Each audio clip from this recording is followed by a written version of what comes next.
Hello बच्चों, तो आज की इस वीडियो में मैं क्लास 10 की मैथमेटिक्स का चैप्टर नंबर 3 कवर करने वाला हूं, जिसका नाम है pair of linear equation two variables. ठीक है, तो बहुत आसान चैप्टर है। आपके बोर्ड एग्जाम में से क्वेश्चन जरूर पूछा जाएगा 5 मार्क्स का, और भी क्वेश्चन पूछे जाएंगे, बट एक क्वेश्चन श्योर है कि पूछा जाएगा 5 मार्क्स का। तो एग्जामिनेशन पॉइंट ऑफ व्यू से बहुत इंपॉर्टेंट है। स्टार्टिंग से प्रिपेयर करते रहोगे तो आपकी प्रिपरेशन अच्छी हो जाएगी।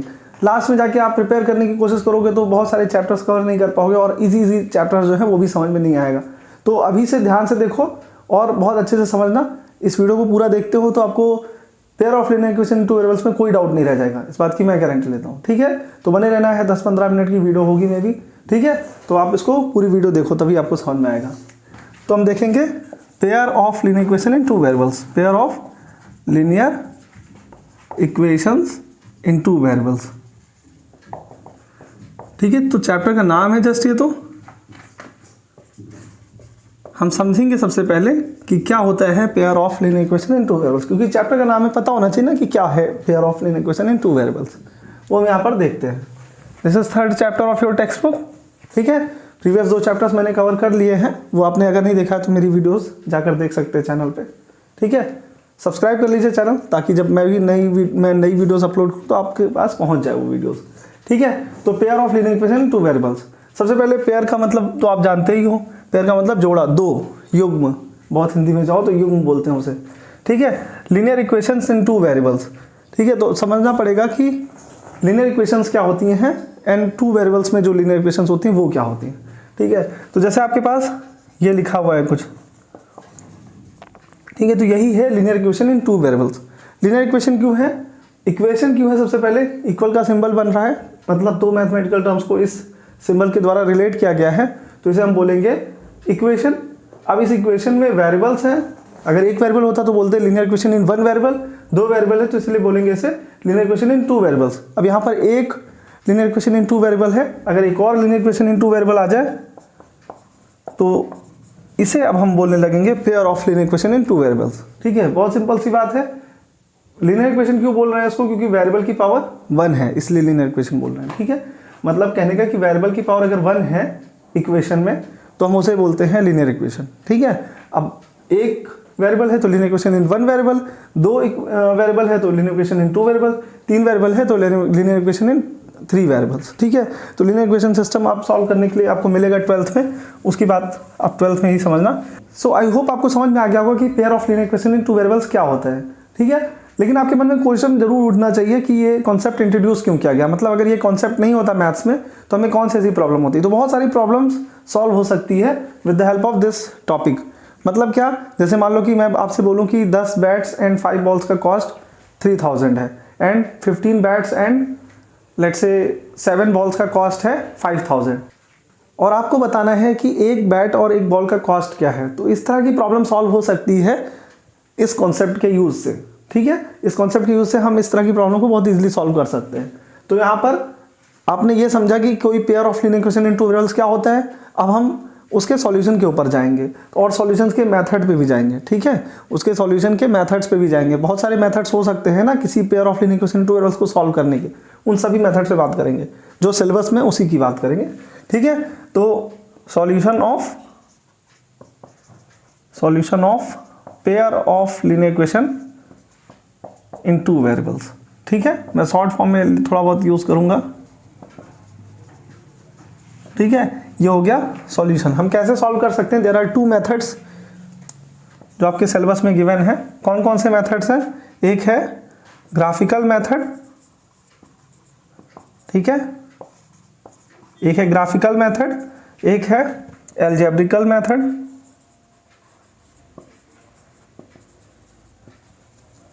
और एल्जेब्रिकल मेथड में 2 मेथड्स आपके सिलेबस में गिवन है। कौन कौन से, सब्स्टिट्यूशन मेथड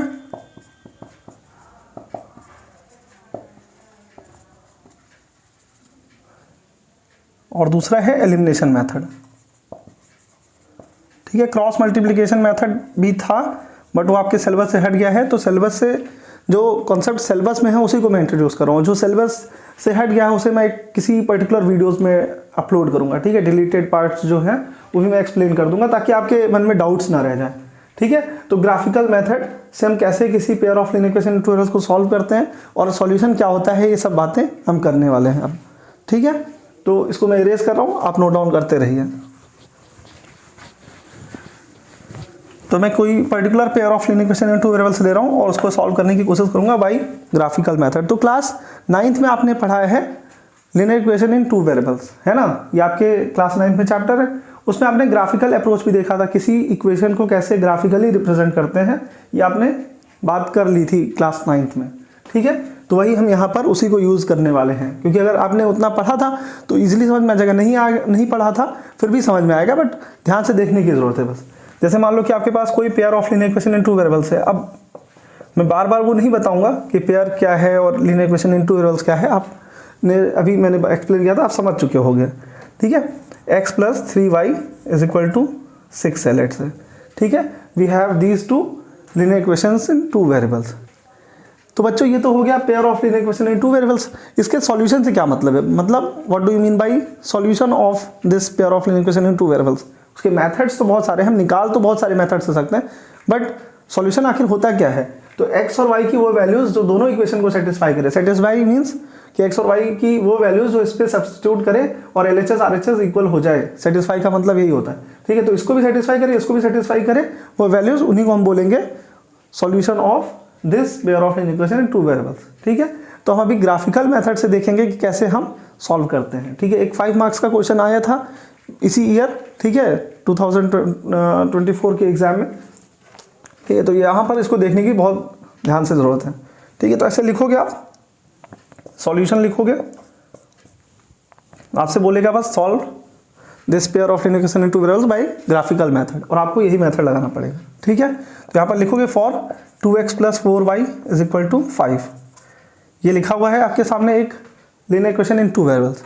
ठीक है, इसके आप दो पॉसिबल सॉल्यूशन निकालोगे। आपने 9th क्लास में पढ़ा है ना, अगर linear equation in two variables है तो उसके इन्फिनाइट पॉसिबल सॉल्यूशंस हो सकते हैं। ठीक है, तो यहाँ पर हम दो निकालेंगे, दो की रिक्वायरमेंट है एटलीस्ट। ठीक है, तो हम x की जगह पर क्या रखें कि y की वैल्यू कुछ जो आए वो आए। ठीक है, हम चाहेंगे कि इंटीजर्स में वैल्यूज आए, x और y की वैल्यूज जो आए वो इंटीजर्स में आए, ताकि आप जब ग्राफ पेपर पे प्लॉट करना चाहो तो इजीली प्लॉट कर सको। मान लो 7/3 आ गया, उसको कैसे प्लॉट करोगे, तो वो प्लॉट नहीं हो पाएगा, तो आपका सॉल्यूशन एरर हो जाएगा, मतलब गलत हो जाएगा आपका सॉल्यूशन। आप जैसे जो पॉइंट देखना चाहोगे वो पर्टिकुलर पॉइंट दिखेगा नहीं। बात समझ में आ रही होगी। मैं यहाँ पर अगर y की जगह पर 0 सब्स्टिट्यूट कर दूँ, y की जगह मैं 0 सब्स्टिट्यूट कर दूँ, तो x की वैल्यू क्या आएगी, 5/2 मतलब 2.5 आ गई। ठीक है, 2.5 डिपिक्ट किया जा सकता है ग्राफ पेपर पे, यूनिट डिस्टेंस होती है, हाफ भी दिया होता है। ठीक है, तो वो आपने यहाँ पर डिपिक्ट कर लेना है। वैसे इतनी कॉम्प्लेक्स इक्वेशंस नहीं देगा, इंटीजर वैल्यूज आ सकेंगी इजीली। ठीक है, अब यहाँ पर हम y की जगह पे क्या रख सकते हैं, y की जगह पर फिर से हम लेट्स से 1 रख लेते हैं। ठीक है, y की जगह पे 1 रखेंगे।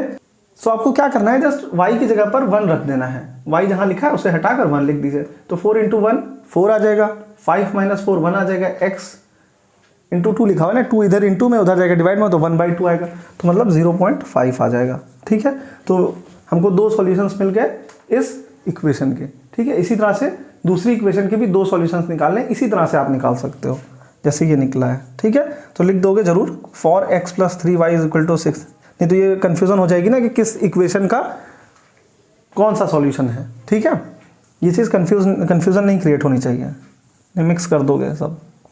ठीक है, तो ये x और y लिख दिया, और इसमें भी ऐसे दो सॉल्यूशंस लेंगे, तो ये इक्वेशन ईजियर है। इससे आप डायरेक्टली निकाल सकते हो। y की जगह पर 0 रखोगे तो x की वैल्यू क्या आ जाएगी, 6, और जब x की जगह पर 0 रखोगे तो y की वैल्यू क्या आ जाएगी, 2। ठीक है, तो वैल्यूज आप खुद से चुन सकते हो, कोई भी वैल्यू रख सकते हो, बट जो x और y की वैल्यू आए, दोनों वैल्यूज जो हो x और y की, वो इंटीजर में होनी चाहिए। बात समझ में आ रही है, इंटीजर में आएगा तभी आपको ग्राफ पेपर पे प्लॉट करने में सुटेबल होगा वो। ठीक है, तो यहाँ पर हम कोऑर्डिनेट सिस्टम ले लेते हैं अपना, x एक्सिस y एक्सिस। ठीक है, तो आप सभी कंफ्यूज हो सकते हो कि ये तो सॉल्यूशंस थे, हम इसको कोऑर्डिनेट सिस्टम पे कैसे लोकेट करेंगे। कोऑर्डिनेट सिस्टम पे लोकेट करने के लिए कोई चीज़ चाहिए, तो वो तो पॉइंट होती है ना, 4,5 3,6 यही सब तो आप प्लॉट कर सकते थे। तो हम इन्हीं को पॉइंट्स के जैसे कंसिडर करेंगे, मतलब जो x की वैल्यूज है वो एक्सेस होंगी, और उसके करस्पॉन्डिंग जो y की वैल्यू आएगी उसे हम ऑर्डिनेट बोलेंगे, उस एब्सिसा के करस्पॉन्डिंग ऑर्डिनेट बोलेंगे। तो ये हो गया ऑर्डिनेट एब्सिसा, ये हो गया ऑर्डिनेट। तो एक पॉइंट मिल गया ना 2.5,0, ठीक है। समझ में आ रहा है कि 2.5,0 हमको एक पॉइंट मिल गया। तो हम यहाँ पर कुछ पॉइंट्स ऐसे लोकेट कर लेते हैं, जस्ट रफ फिगर है, आप ढंग से करोगे तो आपको आएगा समझ में, ठीक है। ओरिजिन है, ऑब्वियस सी बात है, ये मैंने 1 लिया, 2 लिया, 3, 4, 5, 6, 7, ठीक है। इधर नेगेटिव होगा लेफ्ट में ना, -1। बहुत सारे बच्चे ये डिस्टेंसेस सही नहीं ले पाते हैं, तो आपको ग्राफ पेपर पे इतने बड़े बड़े ब्लॉक बनने होते हैं, वो देख के नहीं समझ में आता है। कुछ बच्चे इतने बेवकूफ़ होते हैं कि उनको वो ब्लॉक भी नहीं समझ में आ रहा है, वो एक एक डिस्टेंस लेके नहीं चल पाए, उसी में अनइवन तरीके से ले लिया, कहीं पे 1, कहीं पे 2, कहीं पे 3, तो ग्राफ सही बनेगा नहीं इक्वेशंस का। और जब ग्राफ नहीं सही बनेगा तो सॉल्यूशन नहीं निकलेगा सही, ठीक है। एक तरीका और बताऊंगा कि कैसे आप सॉल्यूशन सही कर सकते हो, ठीक है। कंफर्म कर सकते हो कि आपका जो ग्राफ्स बने हैं वो सही है, क्योंकि ग्राफ्स के ही नंबर होते हैं और सॉल्यूशन के नंबर होते हैं। तो ग्राफ गलत होगा तो फिर आपको नंबर नहीं मिलेगा, ठीक है, चाहे आप सॉल्यूशन सही भी लिख दो तो क्यों, ठीक है ना। तो यहाँ पर ये -1 है, यहाँ पे हो गया -2, -3, -4, ठीक है, -5। मैं काफ़ी क्लोज लिख रहा हूँ, आप एक एक ब्लॉक पे रखते जाना नंबर्स, जस्ट 1, 2, 3 ऐसे। ये 1 हो गया, 2, 3, 4, 5, 6, ठीक है। अब मेरा भी अनइवन हो रहा है, बट मैं रफ फिगर बना रहा हूँ ना, यहाँ पर तो हो गए। अब सब पॉजिटिव्स थे तो मैं नीचे वाला नेगेटिव वाला नहीं लिख रहा हूँ, वो भी आप लिख दोगे तो सफिशिएंट रहेगा, ठीक है। 2.5,0 कहाँ पर होगा, आपको ये पता होना चाहिए कि 2.5,0 कहाँ पर होगा। ये एक्स एक्सेस पर होगा, बिकॉज जो पहला नंबर है, जैसे हम पॉइंट्स जैसे इसको ले ले तो 2.5,0 लेना है पहला पॉइंट, और दूसरा लेना है 0.5,1। ये 2 पॉइंट्स लेने हैं, उनको ज्वाइन करना है, हमको इसका ग्राफिकल रिप्रेजेंटेशन मिल जाएगा, मतलब इसका ग्राफ मिल जाएगा। बात समझ में आ रही है। तो 2.5 पे हमें जाना है, तो 2 तो ये हो गया, 0.5 मतलब आधा यहाँ पर आ गया, ठीक है। मतलब x के लॉन्ग कितना चलना है, पहला नंबर जो लिखा होता है वो x के लॉन्ग चलना होता है, और दूसरा नंबर y के लॉन्ग, तो 0 लिखा है मतलब y के लॉन्ग चलना ही नहीं है, हम इसी पे रुक जाएंगे। तो ये पॉइंट हो गया आपका 2.5,0, ठीक है। ये हो गया आपके पास, इंटीजर नहीं है बट ईजियर नंबर है, आप इसको लोकेट कर सकते हो, कोई इशू नहीं आएगा। 0.5,1 कहाँ पर होगा, 0.5,1 कहाँ पर होगा, 0.5 तो ये होगा, 1 से भी छोटा होगा ना 0.5, तो 0.5,1 ये हो गया पॉइंट, ठीक है। तो इसको यहाँ पर मैं सीधे दिखा देता हूँ आपको, ये पॉइंट है, ये पॉइंट है, दोनों को ज्वाइन करोगे तो एक लाइन मिल जाएगी ऐसे, और ऐसे बना दोगे तब लाइन पता चलेगा ना, नहीं तो लाइन सेगमेंट दिखेगा। इसको हम इसके ऊपर ऐसे लिख देंगे कि 2x + 4y = 5 का ये ग्राफिकल रिप्रेजेंटेशन है, ठीक है। हमने ग्राफिकली इस इक्वेशन को एक्सप्रेस कर दिया है। अब इसी तरह से दूसरे को भी 6,0 कहाँ पर होगा, 6,0 ऑब्वियस सी बात है यहाँ पर होगा। अभी आपने देखा कि पहला नंबर क्या बताता है कि x के अलॉन्ग कितना चलना है, x के अलॉन्ग 6 चलना है, y के अलॉन्ग कितना चलना है 0, ठीक। फिर बता रहा है x के अलॉन्ग 0 चलना है, तो x के अलॉन्ग जब चलना ही नहीं है तो y एक्सेस पे ही तो रह जाओगे, y एक्सेस पर जब भी रहोगे तो x के अलॉन्ग नहीं चल रहे हो आप, बिल्कुल, मतलब x के डायरेक्शन बिल्कुल नहीं चल रहे हो, ठीक है। तो y पर होना पड़ेगा 0,2, ठीक है। देखो x के अलॉन्ग चला 0 और y के अलॉन्ग कितना चला 2, तो 0,2 ये पॉइंट हो जाएगा, ठीक है, ये पॉइंट। अब तुमको ये पता है, ये पता है, इन दोनों को ज्वाइन कर दोगे, आपको एक इंटरसेक्टिंग पॉइंट मिल जाएगा। लेट्स से इसका इंटरसेक्टिंग पॉइंट ये आ रहा है ना, तो -1,2। अब ये रफ है, मे बी ये आंसर सही भी हो सकता है, आप ग्राफ पेपर पे करके देखोगे एक्यूरेसी से तो मे बी ये आंसर सही हो, नहीं भी होगा तो करना आपको ऐसे ही। इस पॉइंट के आपको कोऑर्डिनेट्स निकालने हैं। इस पॉइंट के कोऑर्डिनेट्स क्या होंगे, x के अलॉन्ग कितना है डिस्टेंस पे और y के अलॉन्ग कितना डिस्टेंस पे, वो कोऑर्डिनेट आपको पता चल जाएगा, ठीक है। तो यही हो जाएगा सॉल्यूशन, ये x की वैल्यू हो जाएगी, ये y की वैल्यू हो जाएगी, जो इन दोनों को इक्वेशंस को सेटिस्फाई करेगी, ठीक है। लॉजिक भी समझ में आता है कि ये पॉइंट कॉमन पॉइंट है, इस लाइन पर भी है, इस लाइन पर भी है, मतलब इस लाइन को भी सेटिस्फाई कर रहा है, इसको भी कर रहा है, तो इट मीन्स वो सॉल्यूशन हो जाएगा, ठीक है। अगर समझ में आ गया हो तो इसे नोट डाउन आप कर सकते हैं, और कोई डाउट है तो कमेंट में पूछ सकते हैं, ठीक है।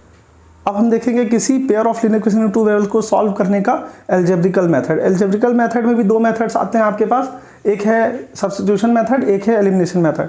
तो हम सबसे पहले सब्स्टिट्यूशन मेथड से देखेंगे कैसे सॉल्व करते हैं किसी pair of linear equation in 2 variables को, ठीक है।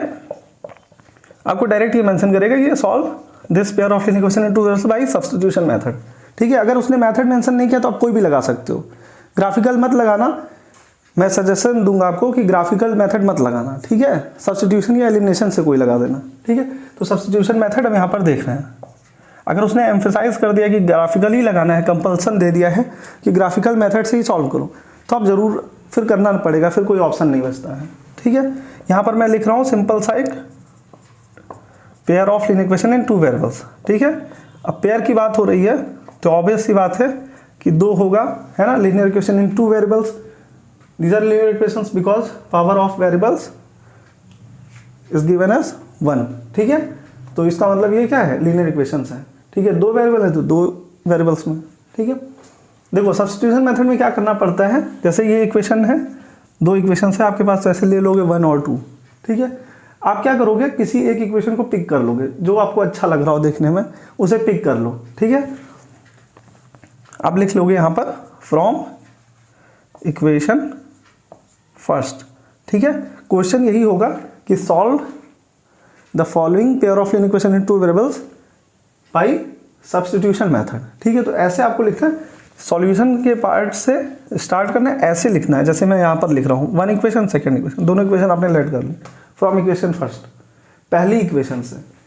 ठीक है, हम यहाँ पर कॉमन, अब यहाँ पर देखो क्या लिखेंगे, 2x + 3y = 5। ठीक है, पहली इक्वेशन से फ्रॉम इक्वेशन फर्स्ट। इतनी बात समझ में आ रही है, इसमें क्या समझना, कुछ किया ही नहीं है अभी। ठीक है, तो हमको क्या करना पड़ेगा, किसी एक वेरिएबल की वैल्यू निकालनी पड़ेगी in terms of another variable. ठीक है, मान लो x की वैल्यू निकाल लो y के टर्म्स में, या y की वैल्यू निकाल लो x के टर्म्स में, जो आपको अच्छा दिखता हो, जैसे x अच्छा लगता हो या y अच्छा लगता हो, वो आप कर सकते हो जो आप करना चाहो। ठीक है, तो हम चाहेंगे कि हम x की वैल्यू निकालेंगे y के टर्म्स में, तो यहाँ पर 2x को रखेंगे, जिसकी वैल्यू निकालनी, जैसे x की वैल्यू निकाली है ना in terms of other variable, तो सिर्फ x को LHS में रोकना है, बाकी सबको RHS में ट्रांसफर करना है। तो कैसे करोगे, ये प्लस में उधर जाएगा तो माइनस में हो जाएगा, 5 - 3y हो जाएगा। ये 2x है इनटू में, तो x की वैल्यू कितनी आ जाएगी, 5 - 3y/2। ठीक है, ये आ गई x की वैल्यू। अब x की वैल्यू पुट कर दोगे अनदर इक्वेशन में, ये नहीं कि 1 से निकाला 1 ही में रख देंगे, फिर कोई रिजल्ट नहीं मिलेगा, है ना, क्योंकि उसके तो इन्फिनेटली मेनी सॉल्यूशंस हैं।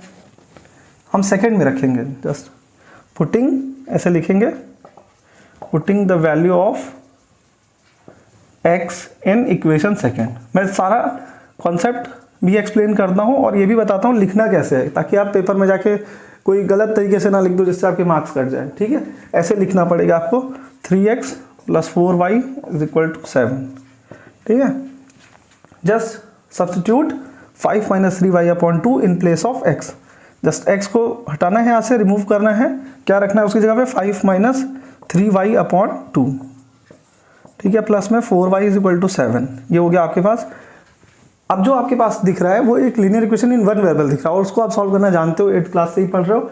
नहीं जानते हो तो बस ये समझो कि LHS में जितना सॉल्व कर सकते हो कर लो, RHS में जितना सॉल्व कर सकते हो कर लो, जब ना करने लायक रह जाए तो क्रॉस मल्टीप्लाई कर लो, बस इतना ही करना होता है। अब आपको दिख रहा है कि 3 मल्टीप्लिकेशन में है, फिर भी नहीं करोगे तो देखो, अगर तुम लेजीनेस दिखाओगे तो फिर मैथ्स नहीं आएगी कभी भी। आपको दिख रहा है, मल्टीप्लाई करो, 3 5 = 15 - 3 3 = 9y/2 + 4y = 7।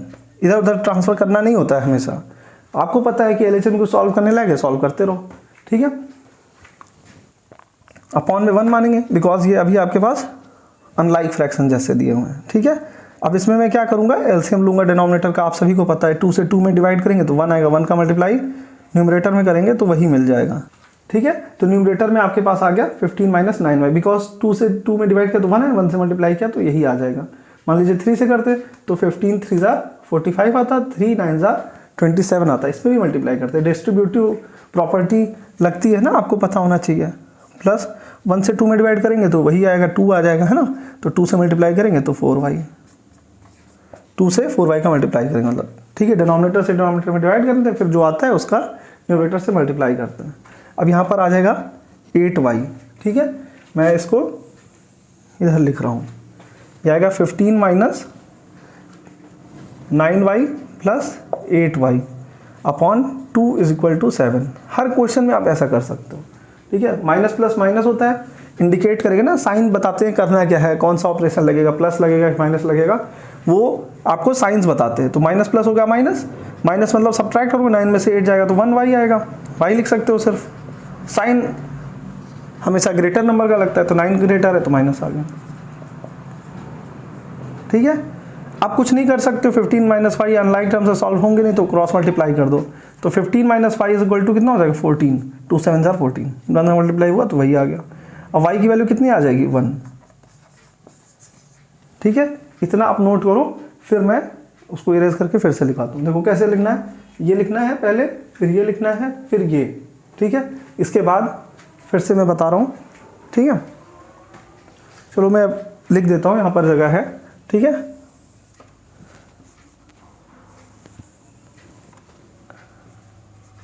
Putting the value of x, अब आप किसी भी इक्वेशन में रख सकते हो, y की वैल्यू निकली, अब किसी भी इक्वेशन में रख दो, आपको x की वैल्यू मिल जाएगी। Putting the value of y in equation 1। ठीक है, y के इक्वल में करके 1 भी लिख सकते हो।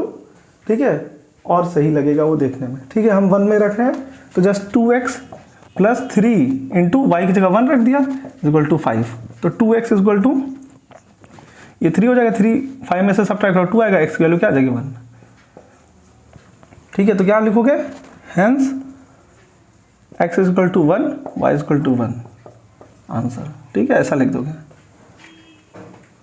सो आई होप आपको समझ में आएगा कि कैसे आप किसी pair of equation in two variables को सॉल्व करते हो सब्स्टिट्यूशन मेथड से। अब हम देखेंगे एलिमिनेशन मेथड से कैसे सॉल्व करते हैं किसी pair of equation in two variables को। ठीक है, तो इसको मैं इरेज कर देता हूँ, और कंफ्यूज होने की जरूरत नहीं है, किसी भी मेथड से आप सॉल्व करोगे तो आंसर वही आएगा। बहुत सारे बच्चे ये सोचते हैं कि आंसर अलग आएगा मेथड चेंज कर दोगे तो। ठीक है, तो यहाँ पर आपके पास दो इक्वेशंस लिखी है, x plus 2y is equal to 5 और 2x plus let's say y is equal to 3। ठीक है, we are given these two equations. ठीक है, और pair of linear equation in two variables. ठीक है, अब आपको क्या करना है, x और y की वैल्यू बतानी है बाय एलिमिनेशन मेथड। नेम से कुछ आपको सजेशन मिल रहा है कि नहीं? एलिमिनेशन मतलब क्या होता है? एलिमिनेशन मतलब किसी एक वेरिएबल का को एलिमिनेट कर देना, मतलब एक वेरिएबल हटा देना, रिमूव कर देना किसी तरह से। कैसे करेंगे? आपको क्या करना पड़ेगा, x या y दो वेरिएबल्स दिए होंगे दोनों इक्वेशंस में। अब वो z और x भी दे सकता है, उससे वो कोई प्रॉब्लम नहीं। दो वेरिएबल होंगे जस्ट। ठीक है, आपको किसी एक वेरिएबल का कोएफिशिएंट दोनों इक्वेशन में इक्वल करना होगा। जैसे मान लो कि इस इक्वेशन में x का कोएफिशिएंट क्या है 1, इस इक्वेशन में x का कोएफिशिएंट 2 है, तो आपको इक्वेशन 1 में 2 से मल्टीप्लाई करना पड़ेगा। जब आप इक्वेशन 1 में 2 से मल्टीप्लाई करोगे तो x का कोएफिशिएंट 2 आ जाएगा ना, x का कोएफिशिएंट 2 हो जाएगा। इसका मतलब दोनों इक्वेशन में 2 हो जाएगा x का कोएफिशिएंट। फिर आप उसको सब्ट्रैक्ट कर दोगे, अगर साइन सेम है ऐड कर दोगे, अगर साइंस डिफरेंट है। बात समझ में आ रही है? अभी मान लो ये 2x होता है, ऐसे माइनस का 2x होता है। ठीक है, ऐसे भी इक्वेशन हो सकती है, ऐसी कोई प्रॉब्लम तो है नहीं।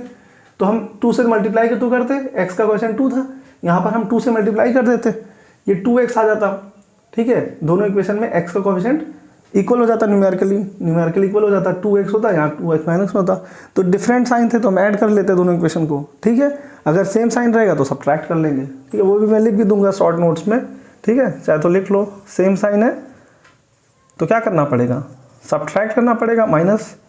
ठीक है, डिफरेंट साइन है तो ऐड, तभी तो वो एलिमिनेट होगा। ये तो बात आप समझ सकते हो अगर थोड़ा सा भी मैथ जानते हो तो। ठीक है, तो यहाँ पर अभी माइनस तो है नहीं, मैं यहाँ पर क्या करना चाहूँगा, दोनों इक्वेशन में x का जो कोएफिशिएंट है वो इक्वल करना चाहूँगा, तो इसमें 2 से मल्टीप्लाई करना पड़ेगा। मैं y के कोएफिशिएंट को इक्वल करने के लिए दूसरे वाली इक्वेशन में भी 2 से मल्टीप्लाई कर सकता हूँ, बिकॉज इसमें भी y का कोएफिशिएंट क्या दिया है, 2 दिया है। तो 2 से मल्टीप्लाई करेंगे अगर इस इक्वेशन में, तो y का कोएफिशिएंट सेम हो जाएगा, ये अलग हो जाएगा बट ये सेम हो जाएगा। तो मैं सेम साइन से सब्ट्रैक्ट कर दूंगा। ठीक है, तो मैं इक्वेशन 1 और 2 मान लेता हूँ इसको। ठीक है, सॉल्यूशन आपको यहाँ से शुरू करना पड़ेगा, इक्वेशन 1 and 2 मान लेंगे ऐसे। ठीक है, तो यहाँ पे लिखेंगे multiplying by 2 in equation first.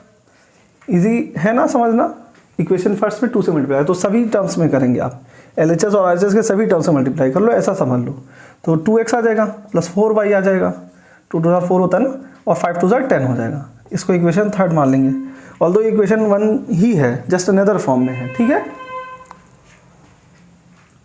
तो यहाँ पर ये जो सेकंड इक्वेशन है इसको as it is note down कर लेंगे, क्योंकि उसमें भी मल्टीप्लाई करेंगे तो फिर चेंज हो जाएगा, उसमें नहीं करेंगे मल्टीप्लाई। ठीक है, second equation as it is लिख देंगे। ठीक है, आप सब्ट्रैक्ट कर देंगे ऑन सब्ट्रैक्टिंग। सब्ट्रैक्ट करने का रूल सभी को पता है ना, कैसे सब्ट्रैक्ट करते हैं, नीचे वाले एक्सप्रेशन का जो साइन होगा वो इंटरचेंज कर देंगे। जैसे ये प्लस है तो माइनस कर देंगे, नहीं दिख रहा है तो प्लस है ना, ऐसा समझते होगे आप। ये प्लस है तो माइनस, ये भी प्लस है तो ये माइनस। इसको हम जब सब्ट्रैक्ट करेंगे तो ये 0 हो जाएगा। 4y प्लस में है, ये माइनस में है, अब इसका साइन चेंज हो गया ना, तो plus 4y minus y 3y आएगा। और यहाँ पे कितना आ जाएगा 7, तो y की वैल्यू क्या आ जाएगी 7/3। Now just substitute y is equal to 7/3 in any equation, you will get x also. ठीक है, तो ये बहुत आसान मेथड है, इससे ज़्यादातर क्वेश्चन इजी ही बनते हैं सॉल्व करने में, ज़्यादातर लोग इसी को प्रेफर करते हैं। ठीक है, तो बहुत आसान मेथड था ये। अब हम कुछ रिलेशनशिप्स की बात कर लेंगे जो बहुत ही इंपॉर्टेंट है किसी pair of linear equation in two variables के बारे में कुछ यूजफुल इन्फॉर्मेशन बताने में। ठीक है, वो क्या है यूजफुल इन्फॉर्मेशन, वो भी हम समझेंगे। ठीक है, वो कुछ रिलेशनशिप्स हैं जो ये बता देते हैं कि किसी pair of linear equation in two variables का यूनिक सॉल्यूशन होगा या इन्फिनिटली मिनी सॉल्यूशन होगा या नो सॉल्यूशन होगा। ठीक है, इन्फिनिटली मिनी सॉल्यूशंस होंगे या नो सॉल्यूशन होगा, ये आपको वो रिलेशनशिप्स बता देंगे। ठीक है, तो बच्चों वो रिलेशनशिप्स है तो ऑब्वियस सी बात है कि हम जनरल फॉर्म ही यूज़ करेंगे। ठीक है, तो हम जनरल फॉर्म यूज़ करने वाले हैं pair of linear equation in two variables का। मतलब जनरल फॉर्म ये होता है किसी pair of linear equation in two variables का। ठीक है, जनरल फॉर्म हम इसे बोलते हैं।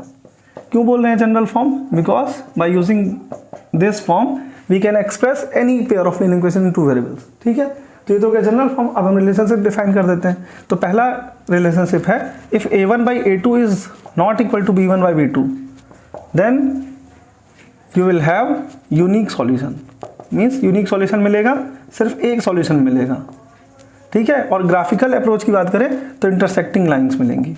ठीक है, इंटरसेक्टिंग लाइंस, जैसे अभी एग्जांपल में मिला था ग्राफिकल रिप्रेजेंटेशन वाले, जब हम सॉल्यूशन फाइंड कर रहे थे given pair of linear equation in two variables का बाय ग्राफिकल मेथड, तो हम देखे थे कि हमको कैसा मिला था, इंटरसेक्टिंग लाइंस मिला था। इंटरसेक्टिंग मतलब जो कट कर रही हो लाइन से एक दूसरे को कट कर रही हो किसी पॉइंट पे। ठीक है, तो ये हो गया आपका पहला रिलेशनशिप। ठीक है, a1/a2 अगर इक्वल टू आ गया b1/b2 is not equal to c1/c2 तो आपको मिलेगा नो सॉल्यूशन।